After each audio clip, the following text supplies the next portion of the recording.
Live from the WCTV studios, this is Eyewitness News at noon. Coverage you can count on. Good afternoon, everyone. New at noon, extra officers on hand today at a Big Bend High School. Officials telling us the Wakulla County School Board is investigating reports today of a threat on social media. They say the threat to Wakulla High is unsubstantiated. The increased law enforcement at this point is precautionary. Wakulla High School administration releasing a statement. It reads in part, students' conversations on social media added to the frenzy created by the threat. The Wakulla County School District is committed to protecting the health, safety, and welfare of its students and staff. The investigation continues.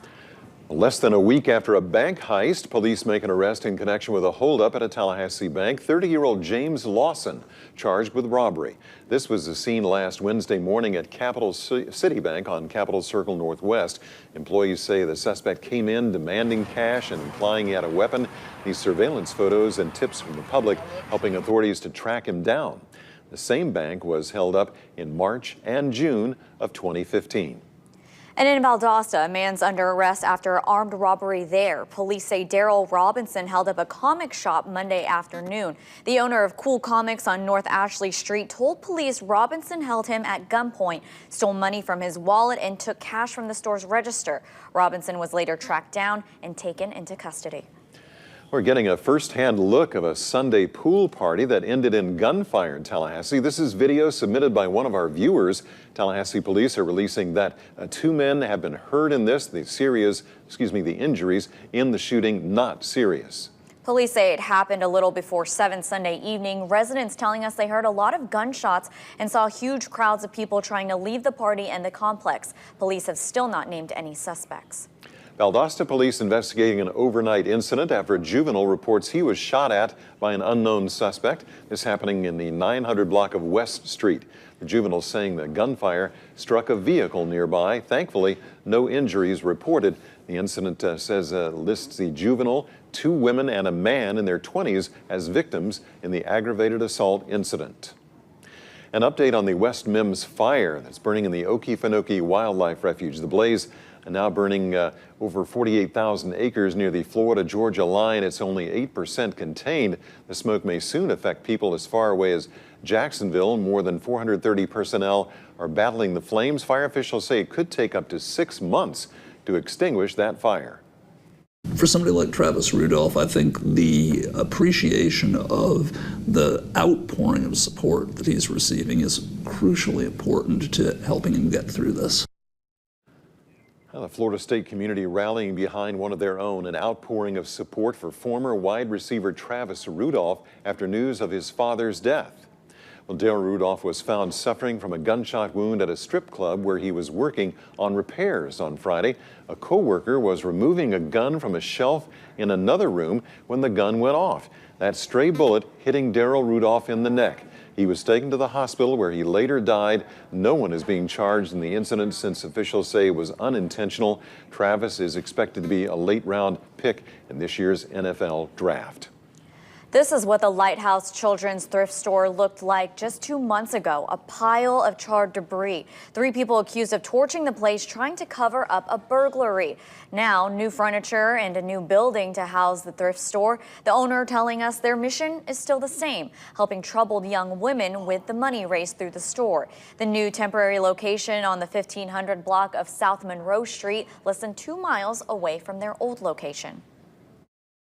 We just appreciate so much the people that come in and help us. This is a big part of our fundraising, take care of those young ladies at Lighthouse.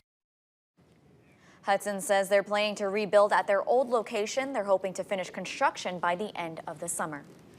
Negotiations are underway on a spending bill that lawmakers hope will be able to avoid a federal government shutdown by the end of the week. The Trump administration is now making a concession that will help make it easier for all sides to agree on that bill. Craig Boswell has more details from the White House. President Trump is backing off on his demands to fund a wall along the Mexican border for now. Building that wall and having it funded remains an important priority to him. But we also know that that can happen later this year and into next year.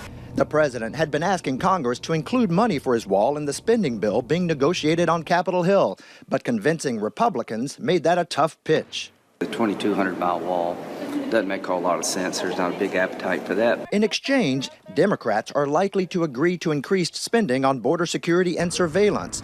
But President Trump is promising his dream of a wall isn't gone. This morning, he tweeted, "Don't let the fake media tell you that I have changed my position on the wall. It will get built and help stop drugs, human trafficking, etc." For now, the president is shifting his focus to another campaign pledge, tax reform. The president is holding private meetings ahead of tomorrow's rollout of a tax reform blueprint. The proposal will cut corporate tax rates from 35% to 15%. The Independent Tax Policy Center estimated a similar Trump plan from the campaign would cost the government nearly $2.4 trillion over a decade. But Treasury Secretary Steve Mnuchin says the cuts won't add to the deficit. The tax plan will pay for itself with economic growth. Mnuchin will meet with Republican leaders on Capitol Hill to discuss the plan this evening. Craig Boswell, CBS News, the White House. Well, sources tell CBS News it is possible lawmakers may have to pass a one-week stopgap bill to keep the government running while they work out the final details of a spending bill for the rest of the year. It's prom season, a teenage girl's night to be the princess that she is. But beware, not everything is a Cinderella story. This is ugly. I said, this is a grandma dress. I said, look at these big, ugly beads. Well, the woman and her daughter were not satisfied with the dress that they found. When they tried to send it back, the return address was in China. The Better Business Bureau warns about these kinds of sites, saying it's hard to combat designer ripoffs from overseas. They advise you to stick to shops you can walk into and avoid some of those foreign sellers. I mean, if they bought it online, I feel like that is a risk. I buy some of my clothes online, and sometimes when I get them, they don't look like the pictures necessarily. I guess not. Got to be careful out Yeah. there. Yeah, some of those things.